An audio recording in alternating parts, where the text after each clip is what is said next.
When I was a student at school, it was many years ago. There wasn't. You turned up. If you turned up for your exam, you turned up. If you didn't, you get a 0. Simple as that. But now, I wouldn't say the support's there. There's a lot more support to get the students to the exams. It's like sometimes we'll go out and if a student can't get here, we'll help out.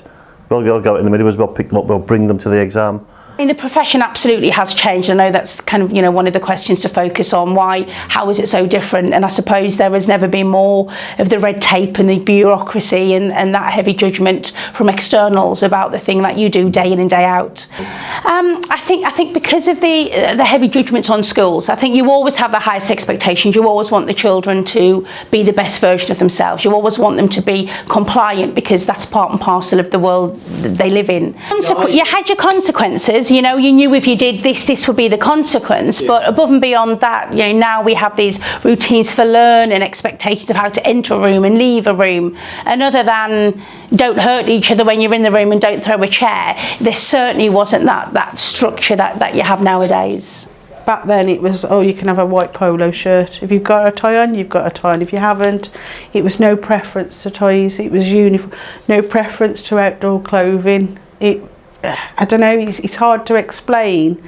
Expectations were a lot stricter now to what they were back then. We were allowed, back in the 80s, I always remember you used to go off for your dinner, go home for your dinner, come back for your dinner, you were back within that time. I think it's the GCSEs, you're expected to get your GCSE grades, and that's not us as a school, that's everywhere. Because now you can't get a job unless you've got X amount of GCSE grades. You can't move on in education unless you've got X amount of GCSE grades. Not that if the students that come to us, we have expectations and rules that we have to follow around the academy, but if we let them keep going and excelling and excelling and excelling with their behaviour and there's no out for them, then that obviously leads to exclusion. So what we're trying to prevent is we set our goal that they have X amount of behaviour within a certain term, then we turn it around and ask them and make sure that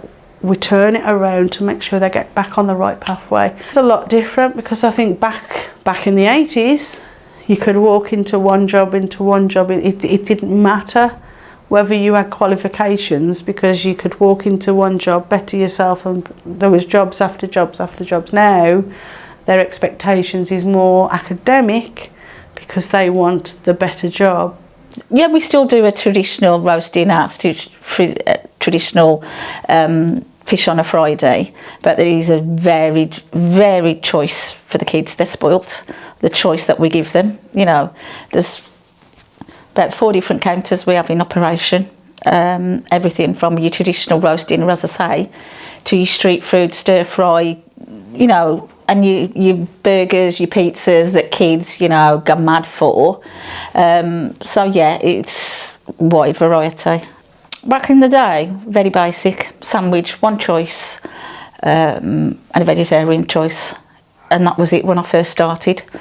When we went up to WRE, there was a little bit more choice, but nowhere near the numbers that we do now.